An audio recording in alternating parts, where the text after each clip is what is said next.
Hello বন্ধুরা, আশা করি সবাই ভালো আছেন। আমিও ভালো আছি। বন্ধুরা দেখতে পাচ্ছেন সেমাইয়ের একটা রেসিপি। এই রেসিপিটার নাম হচ্ছে জর্দা সেমাই। যারা দুধ সেমাই খেতে পছন্দ করেন না, তারা যদি এভাবে করে সেমাই রান্না করে খান তাহলে কিন্তু তাদের অনেক বেশি ভালো লাগবে। এই রেসিপিটা দেখতে যেরকম লোভনীয়, খেতেও কিন্তু অত্যন্ত সুস্বাদু। এর ভেতরে আমি যেহেতু বাদাম, কিশমিশ, মোরব্বা এবং কোরানো নারকেল ব্যবহার করেছিলাম, এবং সবচেয়ে বড় কথা, এই সেমাইটা কিন্তু সম্পূর্ণ ঘি দিয়ে তৈরি করা হয়েছে বিধায় এর টেস্ট যেরকম অনেক ভালো, তেমনি এর গন্ধও কিন্তু আপনার মন প্রাণ ভরিয়ে দিবে। দারুণ সুস্বাদু এবং স্বাদে গন্ধে অতুলনীয় এই জর্দা সেমাই আমি কিভাবে করে বাড়িতে তৈরি করেছি, চলুন তাহলে ঝটপট দেখে নিই। এই রেসিপিটা তৈরি করার জন্য প্রথমে লাগছে সেমাই। আমি এখানে 2 কাপ পরিমাণ ভাজা সেমাই নিয়েছি এবং সেমাইগুলো এভাবে করে ছোট ছোট করে ভেঙে নিয়েছি। আপনারা যদি না ভাজা সেমাই নেন তাহলে অবশ্যই সেমাইগুলো আগে ভেজে নেবেন। এবার তৈরি করে নেব সুগার সিরাপ। এজন্য চুলায় একটি প্যান দিয়ে দেব এবং এই প্যান গরম হলে এর ভেতরে 1 কাপ পরিমাণ পানি দিয়ে দেব এবং 1 কাপের একটু বেশি পরিমাণ চিনি দিয়ে দেব। এই চিনি পানি খুব সুন্দর করে বলক তুলে নেব।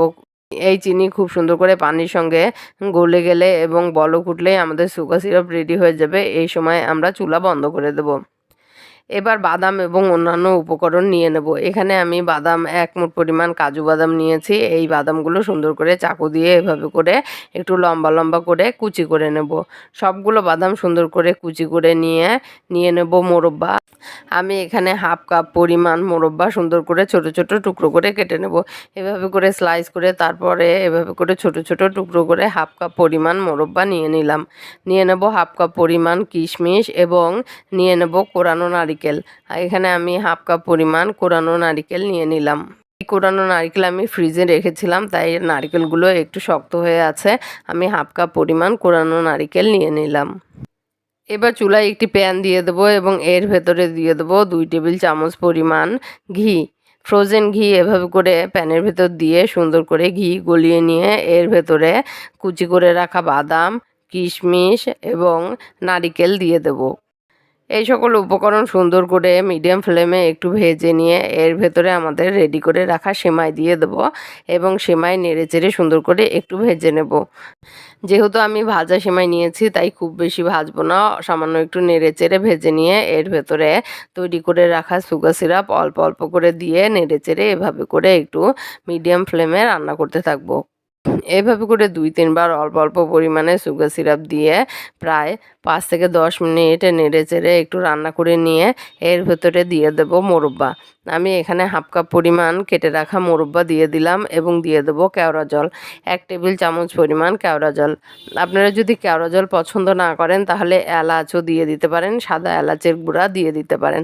আমি এখানে কেওড়া জল দিয়ে দিলাম। কেওড়া জল দেওয়ার ফলে এর ফ্লেভারটা কিন্তু অনেক বেশি ভালো হবে। এবার দিয়ে দেবো সুগার সিরাপ। আমি অর্ধেক কাপ পরিমাণ সুগার সিরাপ আগেই অল্প অল্প করে দিয়ে যেহেতু সেমাইটা রান্না করেছি, আর বাকি অর্ধেক কাপ পরিমাণ সুগার সিরাপ এখন একবারে দিয়ে দিলাম এবং সুন্দর করে একটু নেড়ে চেড়ে এবার ঢাকনা দিয়ে ঢেকে একেবারে লো ফ্লেমে, যাকে বলে দমে রাখা, একেবারে লো ফ্লেমে দমে আমরা ঢাকনা দিয়ে ঢেকে এই সেমাইটা ছেড়ে দেবো প্রায় 15 থেকে 20 মিনিট পরিমাণ। প্রায় 10 মিনিট পর আমরা ঢাকনা খুলে নেব এবং সুন্দর করে এভাবে করে একটু নেড়েচেড়ে উল্টে পাল্টে দিয়ে আবার ঢাকনা দিয়ে আবার 10 মিনিট একেবারে লো ফ্লেমে দমে রেখে দেবো। এভাবে করে 20 মিনিট সুন্দর করে ঢাকনা দিয়ে ঢেকে দমে রেখে দিলে কিন্তু আমাদের জর্দা সেমাই রেডি হয়ে যাবে। 20 মিনিট পর আমরা চুলা বন্ধ করে দেব এবং আমাদের প্যান যতক্ষণ পর্যন্ত ঠান্ডা না হবে ততক্ষণ পর্যন্ত ঢাকনা খুলব না। যখন প্যান পুরোপুরি ঠান্ডা হয়ে যাবে তখন আমরা ঢাকনা খুলে নেব এবং নেড়েচেড়ে সুন্দর করে একটু আমাদের সেমাইগুলো চেলে দেব। এভাবে করে সুন্দর করে একটু সেমাইগুলো আলগা করে নিয়ে একটা পরিবেশন পাত্র নিয়ে সুন্দর করে পরিবেশন পাত্রে গুছিয়ে পরিবেশন করব আমাদের দারুণ মজাদার এই জর্দা সেমাই। এভাবে করে বাদাম, কিশমিশ, মোরব্বা এবং কেওড়া জল, কোরানো নারিকেল এবং ঘি দিয়ে যদি আপনারা জর্দা সেমাই তৈরি করে পরিবেশন করেন তাহলে কিন্তু এটা অনেক বেশি স্পেশাল হবে এবং এর টেস্ট অনেক গুণে বেড়ে যাবে। এই সকল উপকরণ অল্প পরিমাণে দিয়ে জর্দা সেমাই তৈরি করলে জর্দা সেমাইয়ের টেস্টটা কিন্তু অনেক বেশি স্পেশাল হয়ে থাকে। এই জর্দা সেমাইয়ের টেস্টটা কিন্তু আপনাদের অবশ্যই ভালো লাগবে, তাই অবশ্যই আপনারা এটা বাসায় ট্রাই করবেন এবং কেমন হলো তা কমেন্ট করে জানাবেন। ধন্যবাদ।